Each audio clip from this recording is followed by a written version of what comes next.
उत्तर प्रदेश के देवरिया जनपद से है।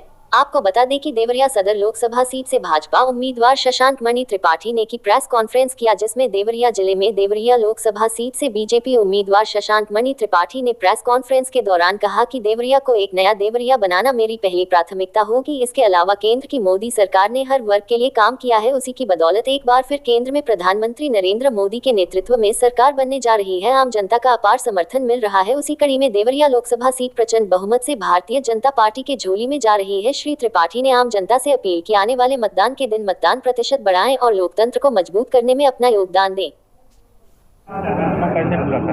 देखिए, नया देवरिया आदरणीय प्रधानमंत्री मोदी जी यहाँ पर प्रदेश में योगी जी के नेतृत्व से प्रभावित है। उन लोगों ने विकसित भारत का जो संकल्प लिया है, उसी तरह मैंने भी विकसित देवरिया का संकल्प लिया है। और एक पुस्तिका भी है, यदि आप लोगों को समय पड़े तो उसको करिए, अमृतकाल का देवरिया।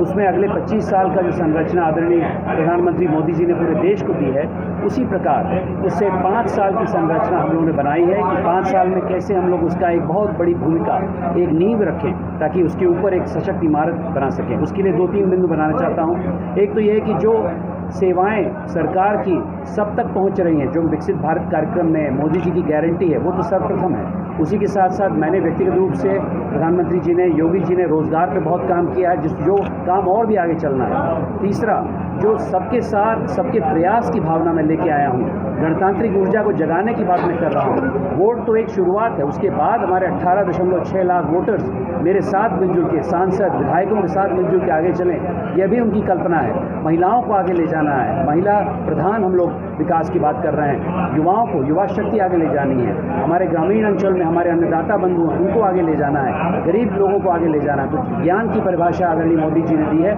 उसको कार्यान्वित करने के लिए मैं देवरिया में तत्पर रहूँगा, दिन रात काम करूँगा। लेकिन एक बात कहूँगा कि यहाँ पर दिन रात एक व्यक्ति नहीं काम करेगा। मेरा यह मानना है कि मेरा किरदार जामवंत का होगा।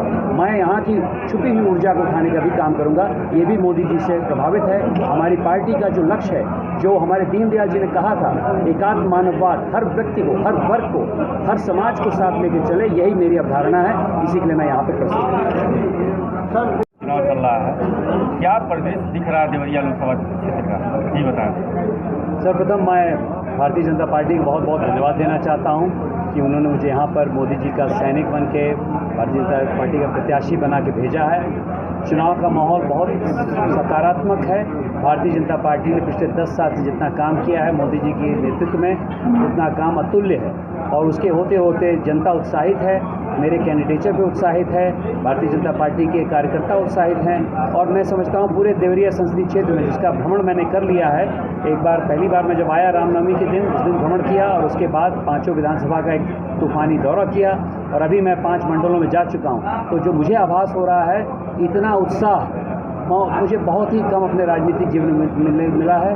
और मैं समझता हूं कि आने वाले समय में जो अमृतकाल का एक वर्णन दिया है, उसको भी आगे करने के लिए मेरी प्रत्याशा बहुत महत्वपूर्ण है। और भारतीय जनता पार्टी और कमल के निशान को और मोदी जी को आगे बढ़ाने के लिए बहुत बहुत महत्वपूर्ण है कि 400 पार के लक्ष्य में देवरिया संसदीय क्षेत्र एक बहुत अहम भूमिका निभाए।